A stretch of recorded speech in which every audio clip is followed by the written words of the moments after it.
আসসালামু আলাইকুম রহমতুল্লাহি ওবারাকাতুহু। আন্তর্জাতিক শ্রম দিবস। পহেলা মে আন্তর্জাতিক শ্রম দিবস আসন্ন। আজ থেকে দীর্ঘকাল পূর্বে 1886 সালের পহেলা মের পর থেকে আজ পর্যন্ত গোটা বিশ্বব্যাপী এই দিবসটি যথাযথ গুরুত্ব সহকারে পালিত হয়ে আসছে। 1886 সালের পহেলা মে আমেরিকার শিকাগো শহরে হে মার্কেটের শ্রমিকরা দিনরাত 24 ঘন্টায় 16 থেকে 18 ঘন্টার পরিবর্তে 8 ঘন্টা কাজের দাবি নিয়ে ধর্মঘট ডাক দিয়ে সমস্ত কলকারখানা অচল করে দিয়েছিল। এরপর 3রা মে শ্রমিকরা সমাবেশের ডাক দেয়। এতে পুলিশের গুলিতে 6 জন শ্রমিক নিহত হয়।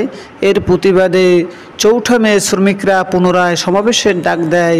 এই সমাবেশকেও পুলিশে হামলা চালালে শ্রমিকরা এবার রুখে দাঁড়ায়।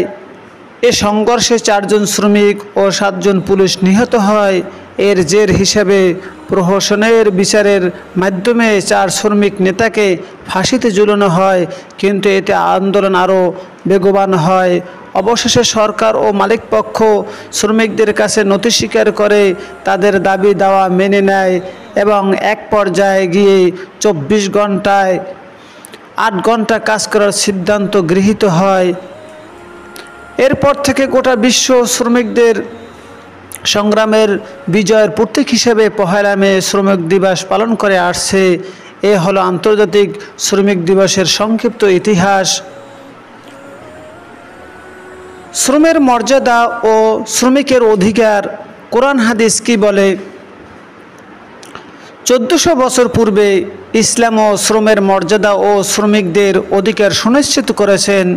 সম্পদ অর্জনের জন্য ইসলাম যেসব সম্পদকে অর্থাৎ যেসব পন্থাকে স্বীকৃতি দিয়েছে তার মধ্যে দৈহিক শ্রমের মাধ্যমে সম্পদ অর্জনকে সর্বোচ্চ মর্যাদা দেওয়া হয়েছে। রাসূল করিম সাল্লাল্লাহু আলাইহি ওয়াসাল্লাম শ্রমের মাধ্যমে হালাল জীবিকা অর্জনকারীকে আল্লাহর বন্ধু বলেছেন। ইরশাদ করা হচ্ছে, আল কাসিবু হাবিবুল্লাহ, শ্রমের মাধ্যমে জীবিকা অর্জনকারী হচ্ছে আল্লাহর বন্ধু। আলহামদুলিল্লাহ। অপর এক হাদিসে নবী করিম সাল্লাল্লাহু আলাইহি ওয়াসাল্লাম বলেছেন, মানুষের জন্য উত্তম খাবার হলো তার নিজের হাতের অর্জিত খাদ্য এবং সন্তানের আয়ও নিজের উপার্জনের মতো। আল্লাহ তাআলা পবিত্র কোরআনে বলেছেন, বিসমিল্লাহির রহমানির রহিম, লাকাদ খলাকনাল ইনসানা ফি কাবাদ, নিশ্চয়ই আমি মানুষ সৃষ্টি করেছি কষ্ট ক্লেশের মধ্যে। শ্রম নির্ভর রূপে সূরা বালাদের 4র্থতম আয়াতের মধ্যে উল্লেখ করা হয়েছে। অর্থাৎ দুনিয়ায় বেঁচে থাকতে হলে তাকে শ্রমিক অর্থাৎ পরিশ্রম করতে হবে, শ্রম নিয়োগ করতে হবে। মহান আল্লাহ তাআলা আমাদেরকে হেফাজত করুন।